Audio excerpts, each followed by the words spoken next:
Hi, this is Stacia, and I played a 15-10 game on chess.com against Minzonzo. Rated 1662, I was rated 1556. And sad to say that I pretty much got crushed this game. But, these are great games to look at. So, important to know your mistakes and see why did that happen. All right, so we have a Benoni. Normally I would see d5 here, which I like to answer with b5, the Banco Gambit. But my opponent played e3.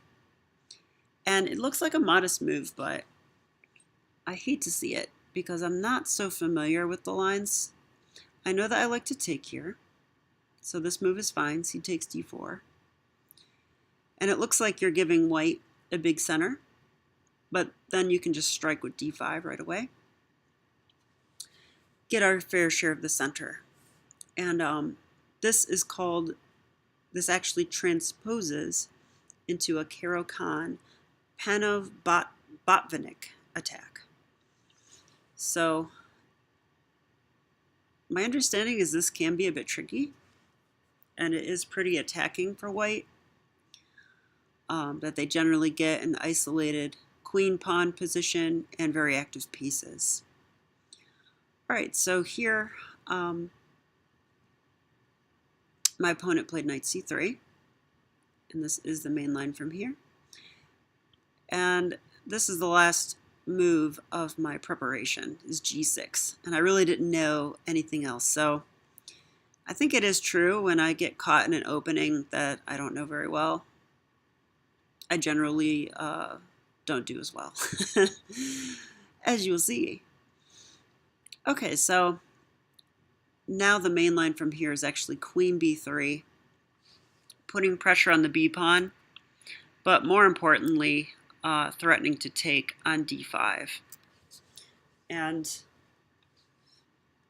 okay, in the main line, black plays bishop g7 and kind of just lets this happen. And then the entire middle game play is surrounded, it's basically based on black trying to get this pawn back. And it's pretty interesting, the games that come out of that. But anyway, I looked at that after this game. In my game, there was no queen b3, so let's go back. My opponent instead played knight f3. Okay, so knight f3. I played knight c6, probably slightly better as bishop g7, just to hurry the castling of our king. They played bishop b2, but now I got bishop g7, so that was fine. And now knight e5. And here comes my first mistake of the game, the next move that I play. So in this position, what would you consider as black? What would be your candidate moves? And okay, if you said take the pawn on c4, that's actually fine because white kind of loses a tempo from that. You can also, plus it stops them from taking our pawn. You could also castle, perfectly reasonable, just develop and castle in the opening. And if you said take the knight, well, bishop e6 is actually a move here, strangely enough. It looks weird, but you're defending this pawn. In the game, I took the knight. And, okay, my idea was take the knight, they take back, knight d7, and I can round up the pawn because my bishop and knight will be on it, and I didn't see how they defend it. Well, I missed a very obvious way they could defend it, which is the move f4. So, okay, they take. I go on with my plan. f4. And suddenly, I didn't feel so good about my position anymore. Funny how just one move like that can cause such a shift. So what we have here is an improved pawn structure for my opponent. This pawn on e5 is very strong. It has now created outposts on d6 and f6. So these are nice outpost squares now. probably a reason to not play e6, but it's also hard not to play e6. And okay, the knight already has a route in. This is just bad. Whatever. It's kind of funny because before knight e5, computer said black was slightly better even, and then after I capture and we get in this position, it says white has a strong advantage, about plus 0.7. And as you can see, my bishop is very sad now. He was hoping to have a nice full life on this diagonal, just making constant threats, and now he's kind of just stuck here. He's not a happy camper anymore. So I apologize to him, and we tried to move on in the game. All right, so I took the pawn. This is fine, although it does improve the bishop a little, so maybe it's not the best. But it's also a little vulnerable here. It's undefended. It's subject to b5 in the future. Queen c7, attacking the bishop. And now I like my opponent's response. Some people might pull the bishop back, which I'm sure is probably fine. But my opponent played queen e2, and I think this is stronger. Develops the queen, lines the queen up with my king, lines it up with this pawn that may want to push to e6 at some point, and also defends the bishop at the same time. It's a very nice move. And now I make my second mistake of the game. Played the move a6. My idea is b5, attacking the bishop, and then place my bishop on b7. Yeah, and here I drew a line because, okay, I like this diagonal. I need at least one good piece, right? a6 also stops knight b5, which I thought might be a problem. But there's a better move here, and that is the move knight b6. Knight b6 also attacks the bishop. And I didn't like this because I was worried about knight b5. But in the case of knight b5, I have queen takes. And this would be very unfortunate for my opponent for it to go this way. They do get this check in. But I don't know, after this knight is doomed, and I think with the queens off the board, I'm a little safer. So, okay, you are sacking an exchange in this line, but it's probably better than what happened in the game. And the computer actually says black has a slight advantage here, surprisingly, after the move bishop f5. The bishop does look good on f5, I have to say. Yeah, and all we have to do is move our king, and we're going to recapture this knight. Okay, so anyway, back to it. So a6 was my idea, and it's just a little too slow. Bishop b3, b5. They move back. And now again, the computer's calling for knight b6, especially now since I have the c4 square available, and it's defended by the queen. But I saw ghosts. So here's my third mistake. I was getting scared about e6 or maybe f5. And so as a response to this, I played e6, which, okay, there's no more e6, there's no more f5. But it gives up the d6 square, so we're going to have the same thing to worry about that I mentioned earlier. And that doesn't develop a piece, and it doesn't castle my king. So again, a slow move and probably a bad move. Knight b6 is better. And again, this is a desirable move because we're going to c4. But more importantly, those threats I was worried about, this bishop is now covering the e6 and f5 square. So definitely better to play a move that gets my knight in the action and defends the threats, as opposed to making a weakening move like e6. So that was 3 mistakes. And things do go downhill fairly quickly. So after e6, computer is giving white plus 1.6. I mean, that's almost decisive. All right, knight e4. So here comes the knight. Great plan by my opponent, just taking advantage of that d6 hole in my position. Pretty much have to castle now, or knight d6 comes with check. That would be an even worse mistake. Okay, they castle. Bishop b7. Rook a to c1. Okay, rook a to c1 is a tempo move. Probably I should have moved my queen to b8, because now they're getting the rook centralized with tempo. Okay, I went to d8, knight d6. This hits the bishop, which is undefended. And I think you can see now that black's position is just crumbling already. They say that a knight on the 6th rank is no longer worth 3. It's actually worth 5, equal to a rook. So if that's the case, the computer eval should be, what, plus 0.2 or more? And it is. So that holds true in this situation. Rook b8, defending the bishop. But this feels very difficult now. Rook f to d1. I like this move by my opponent too. Just slowly ramping up the pressure now. So now my queen is in the line of fire, which means this knight is kind of pinned. Queen a5. Getting out of the pin, but I don't know what the queen is doing there. Not much is the answer.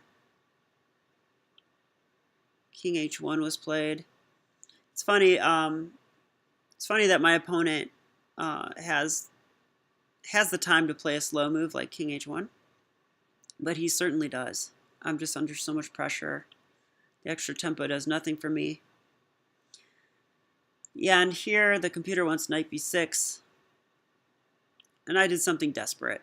I sacrificed just to get out of this bind, and I figured I'm at least getting the knight off this rank. I wanted to sacrifice a rook or sacrifice the exchange. I couldn't even figure out a way. So I did this. It's completely unsound. I was worried about knight takes f7 up until this point, and it actually works as a result of my sacrifice. But luckily my opponent didn't play that. Okay, he took the bishop. Rook takes. Bishop c5 hitting the rook. Okay, and I saw this move, and it's difficult to deal with. Bishop f4 is the only answer, really, although no matter what I do, I'm lost. Attacking their rook. So bishop takes, bishop takes. He recaptured, I recaptured. Check. King here. And now I'm just in a lot of trouble. Yeah, I'm down a piece. I do have 2 pawns, though, for the piece. Check. Computer says f6 is the best move. So you know you have a bad position when the computer is saying this is the best. I'm assuming queen takes. Yeah. Is anyone really going to play this?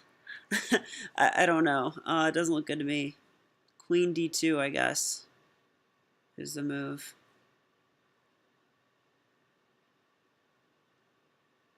Threatening. Everything's covered. Threatening to take a pawn? I don't know what that does. It doesn't look convincing at all. All right, so I actually went to h6, which also feels wrong. Check, back. And draw agreed. No, that didn't happen. Queen here. And this was a mistake on his part. Huge mistake. Huge mistake. Queen c3 check. Now I can trade. My queen was doing nothing.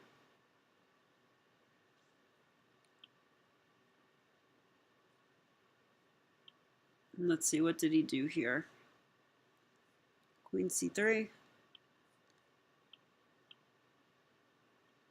Yeah, rook takes. All right, I figured I'd get my rook active. And now to take the rook or not to take the rook. I actually decided that I might have chances with the rooks off the board. Still very iffy because this bishop could be a huge problem, but okay, I went for this. Decided to get my pawns, fix my pawns on the dark squares. The thing is, if I don't play b4 here, I thought he would play b4 himself and I'd be stuck. These would be targets for the bishop. But computer likes a5.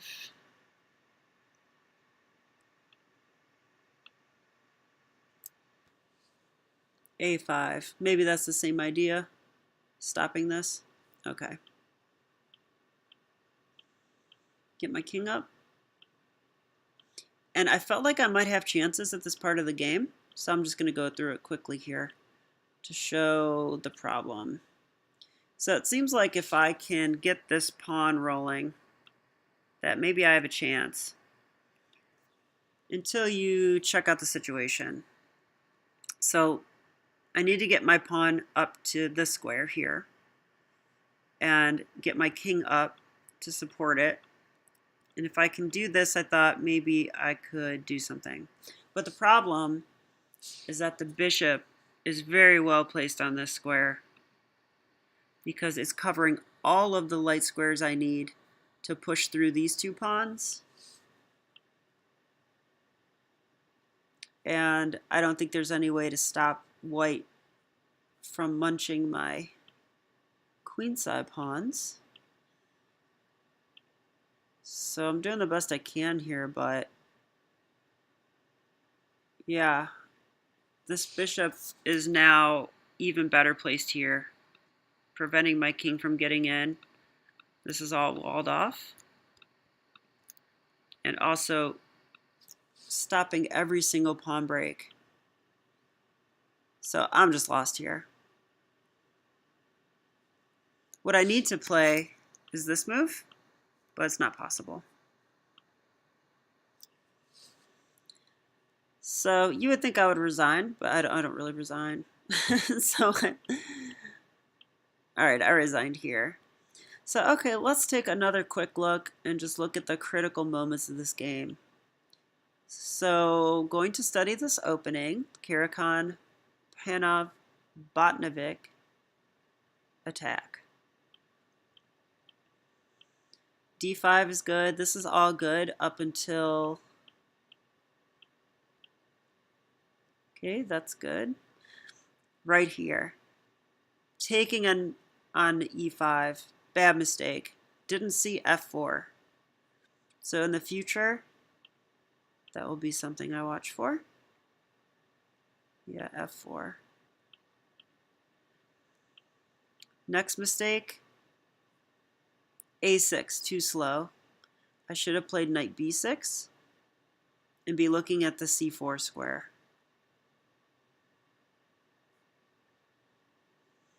And that's a case of just finding your better moves, right? I don't think A6 is a candidate move, sure it is. But knight B6 is more direct. Instead of playing a tempo move in 2 tempos, knight B6 plays it in 1. And it also develops the bishop this way. And turns out this is the better way to develop the bishop in the game. So just need to take a closer look at my options. Okay, once A6 is played, B5 is actually not bad.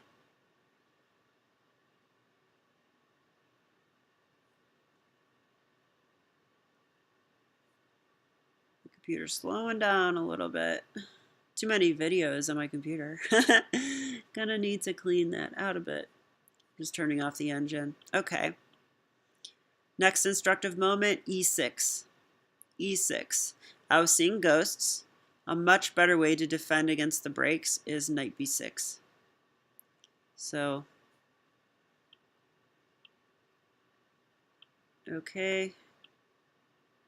Also, E6. I'm not sure I was aware at the time that I was giving up this d6 square. So anytime you push a pawn and you're changing the pawn structure, it's important to look at what squares you gain control over, but also what squares you lose control over. And in the case of e6, I do gain this square. What is that, the d5 square? And I gain f5.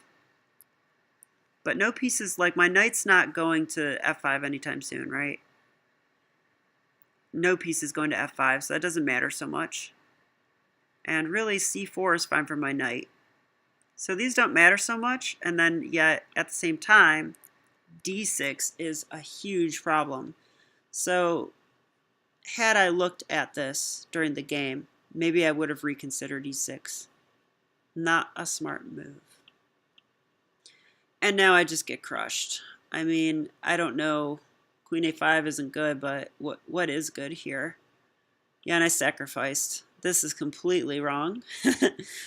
But an act of desperation. I would say I was already lost when I made this sacrifice. I like this move, bishop f4. That was good. And okay, I guess a lesson here is even when you seem completely lost, sometimes people screw up. You know, this queen takes c3 move, check. Or queen c3 check. Huge mistake. I almost was okay here. I was almost okay. It just turned out that that light square bishop was enough to stop me in this case. But that's not always true in these kinds of positions. So, all right. And I did look at this endgame. I thought maybe I screwed it up. But it was just losing, according to the computer. So I don't know if that makes me feel better or worse. But there you go. So I hope that you learned something, as I did, from this game. It doesn't feel good to get crushed, but at the same time, I feel like when I do, it highlights the weak part of my game way more than wins do, and therefore make me a better player. So I am grateful even for my losses, and even ones where it might hurt my ego, but I feel like I improve more from them in the long run. So since chess is a game of patience, I want to learn to be patient with my improvement as well. Thanks for watching.